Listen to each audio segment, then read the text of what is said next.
ಅಲ್ಲೇ ಇದ್ದೀರಾ? ಬಾಗ್ಲ ತೆಗಿಯಕ್ಕೆ ಯಾಕೆ ಇಷ್ಟೊತ್ತು ಮಾಡಿದ್ರಿ?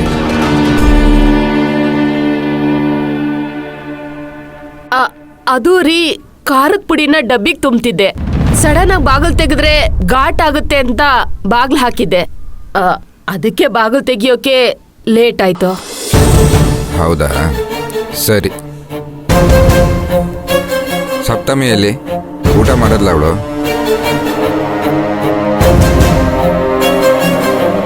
ಅದು ಫ್ರೆಂಡ್ ಮನೆಗೆ ಹೋಗಿದ್ಲಲ್ಲ, ಅಲ್ಲೇ ಊಟ ಮಾಡ್ಕೊಂಡು ಬಂದಿದ್ದಾಳೆ. ರೂಮಲ್ಲಿ ಇದ್ದಾಳೆ. ಸರಿ, ಹಂಗಾದ್ರೆ ನಾನು ಕೈಕಾಲು ಮುಖ ತೊಳ್ಕೊಂಡ್ ಬರ್ತೀನಿ. ಊಟಕ್ಕೆ ಬಡಿಸು. ತೆರಿಗೆ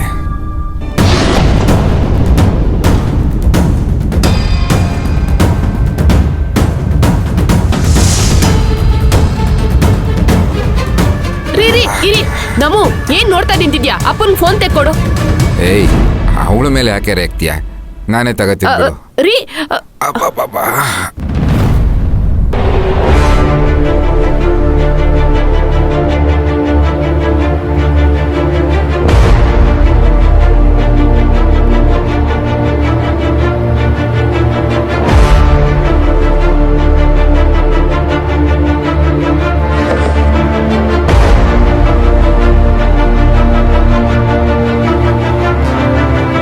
ಏನು ಟೀಪಾಯ್ ಕೆಳಗಡೆ ತಟ್ಟೆ ಇದೆ?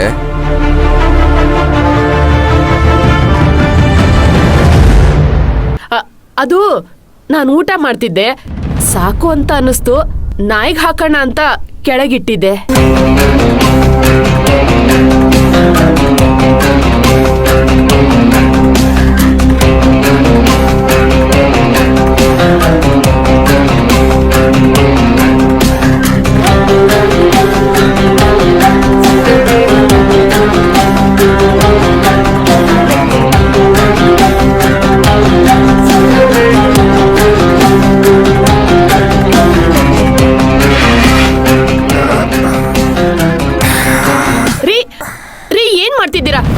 ಬೇಡ ರೀ, ಅದು ನಾಯಿಗೆ ಹಾಕ್ಬೇಕು ಅಂತ ಇಟ್ಟಿದ್ದೆ ರೀ.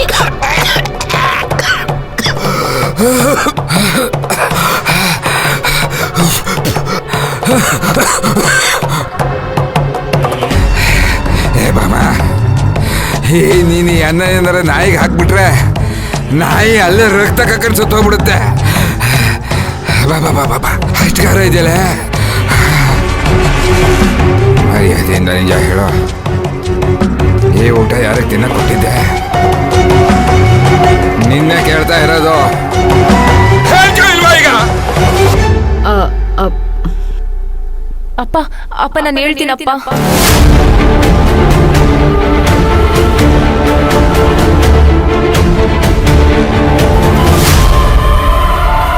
ಅಪ್ಪ, ಸಪ್ತಮಿ ಅಕ್ಕ ಅವ್ರ ಫ್ರೆಂಡ್ ಮೀರಾ ಅಕ್ಕನ ಮನೆಗೆ ಹೋಗೋಕ್ಕೂ ಮುಂಚೆ ಅಕ್ಕಂದು ಚಿನ್ನದ ಬ್ರೇಸ್ಲೆಟ್ ಇದೆಯಲ್ಲ, ನೀನು ಅಂದ್ರೆ ಅಕ್ಕ ಅದನ್ನ ಹಾಕೊಂಡು ಹೋಗ್ತಾಳೆ ನೋಡೆ. ಆಮೇಲೆ ಕಳ್ದೋಯ್ತು ಗಿಳ್ದೋಯ್ತು ಅಂತ ಏನಾದ್ರೂ ಹೇಳ್ದ್ಯೋ, ನಿನ್ನನ್ ಕಳ್ದೋಗೋ ಹಾಗೆ ಮಾಡ್ಬಿಡ್ತೀನಿ. ಹುಷಾರ್. ಬ್ರೇಸ್ಲೆಟ್ ಎಲ್ಲೇ?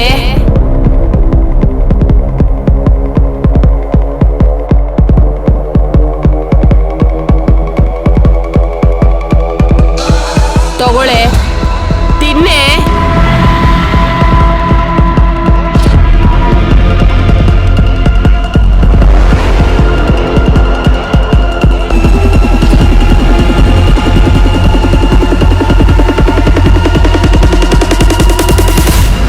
ಅಯ್ಯೋ ಪಾಪಿ,